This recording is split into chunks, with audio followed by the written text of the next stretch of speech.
Greetings, YouTube, and welcome to my next crafting project. Not a weapons build. I know, you're shocked and amazed.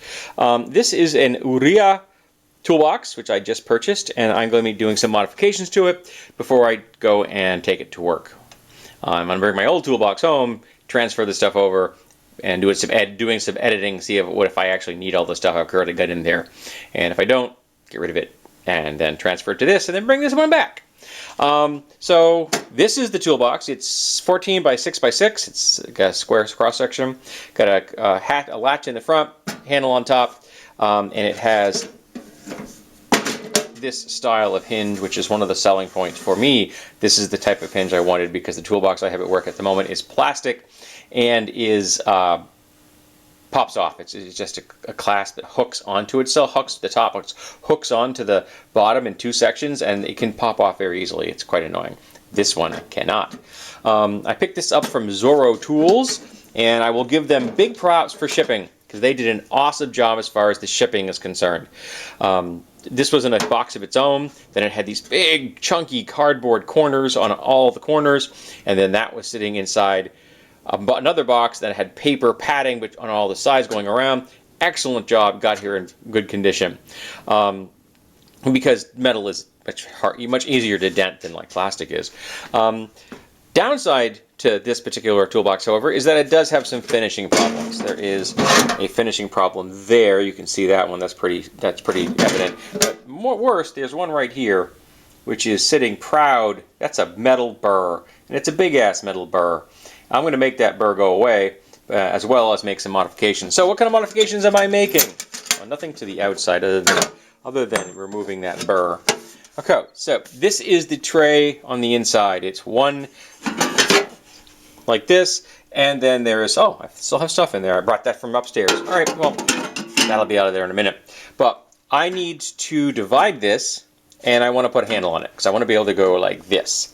So I can't do that right now. So I'm going to use some of 3/4 inch channel stock like this to create some divisions. I'm going to create a division that goes all the way across and then divide that section into two sections with a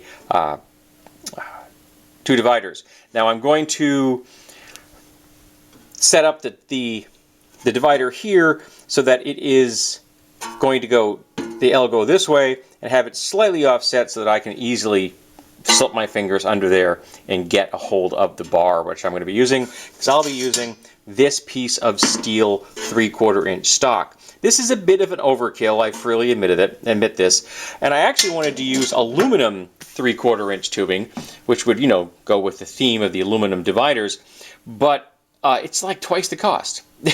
Literally, I got the steel for half the cost of the aluminum. So the steel's not as, light, but I'm going to go with the less expensive thing. So that's what we've got. As well as I'm going to put a divider in the bottom. I'm going to put a piece of L that'll be going from this venting in towards the here. Going to go all the way to the length. Going to be about 1.5 inches proud, because I do have some things that I like to stack in the back of my toolbox, and actually having a divider that separates it from the other section, which will just be open space, it's going to make my life much easier. And I can do that now in a way that the other toolbox modifying it was more difficult. I did modify the top tray of the toolbox. There's a video of it here. It was a kind of a hazard job. It was before I had a shop, and I really wasn't as comfortable in crafting as I am now. And I would have done it much differently now than I did then. So now it's all metal. I'm comfortable working with metal. So one of the first things I do, besides emptying the contents of this, is to get rid of that burr, and then cut up some the aluminum and the steel, so I have all the pieces, and then start drilling. I'm going to assemble this primarily with rivets. That is going to mean I'm going to have rivets on the bottom of this toolbox, which is flat, but there's no other way I can get away with that. I don't have the ability to spot weld a divider into the bottom of this, so I have to have some method, and coming up with a method so that I could fasten it from the side would be possible, but it would also be more complicated, and I don't need that kind of complication in my life. So I'm just going to go with this particular method. He pauses dramatically. Is there a simple way to do it, though, now that I think about it? I've got that steel tubing. If I make cubes, put the cubes in, I lose space in the bottom though. I do. I think I'm just going to put the rivets in there and not worry about the fact that there's rivet heads sticking out of the bottom of my toolbox. And yeah, it's not going to sit flat, but it'll be even. There'll be probably 2, 3. I don't think I only need 3 rivets. It'll be all in a row. It's going to sit slightly top forward. I don't care. And that'll work. It'll still function. And that's what's important to me. So first thing I need to do is take that burr off and then cut all the aluminum. I'm going to want 2 pieces 13.5 inches long. I don't need it to be exactly 14 inches. And then I need to cut the handle, which is going to be the exact length of this tray, whatever this tray is, I don't remember.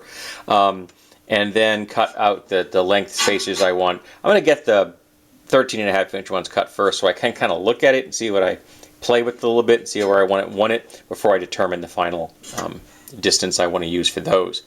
Alrighty, so time to do some deburring and some cutting.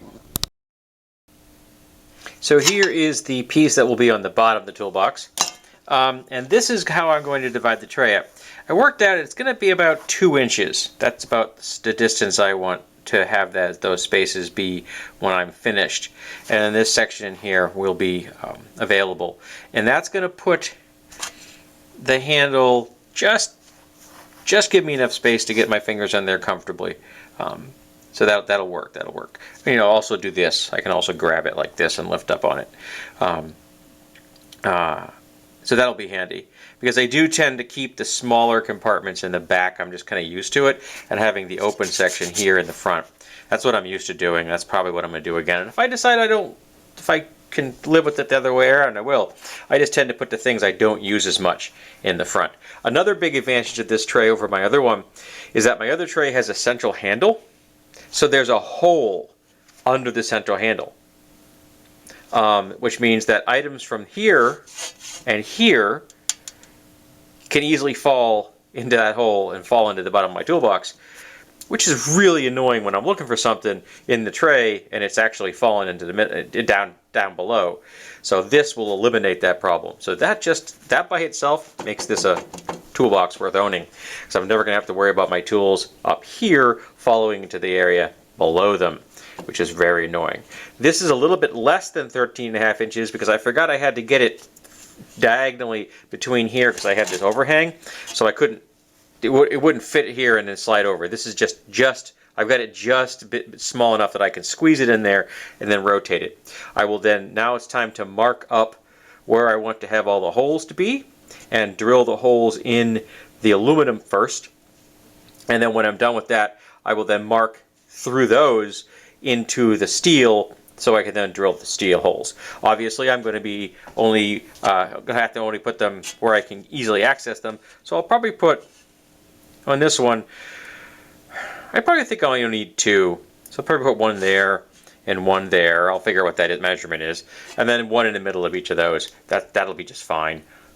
There's not going to be a lot of dynamic movement. And once I have this in place with 2 rivets, these can't really torque. So only 1 will work just fine for those. And this one I will probably the bottom one I'll just use 3. So now it's time to do some layout, some marking with a nail set, whether a hole punch, so I can get my drill bit in there and then drill the holes. So here we have all the holes done. I decided the bottom piece only needs 2 holes. I mean, it's not going to be under a lot of stress. It's just a divider to keep things from kind of slopping around at the bottom of my toolbox. So 2 rivets is going to be just fine. Obviously, I'll be putting the rivets on the bottom from the outside in, and the ones on the tray will be going from the top down. That way I can get the crack that you don't want to see on the bottom, and it'll be nice and flush on the top. So it'll look better. The one in the bottom's not going to look so good because you're going to see that kind of mushroom on this side, but it will be also full of tools. Won't be as noticeable. So now I need to lay out holes in the tray and then drill the tray. That's the next stage. And there is the tray completed. Now, I did have to make a slight modification. I had to put the rivets in from the bottom because there wasn't enough space between this side of the L bracket and the hole to get the rivet gun in place. It just wouldn't fit. So I ended up having to go from the bottom, and that's life. I can live with that. And the handle, as you can see, works perfectly. I've got that L bracket. It's offset enough so that my fingers very comfortably fit under there with just barely touching that. So that'll be fine, even when I'm wearing gloves. That's not going to be an issue. And this is pretty straightforward. Just drilled through here, through there, and I lucked out. I found 2 bolts that are exactly the size I need. I mean, the end of the bolt is just perfectly flush with the nut. It's beautiful. Sometimes things work out for you.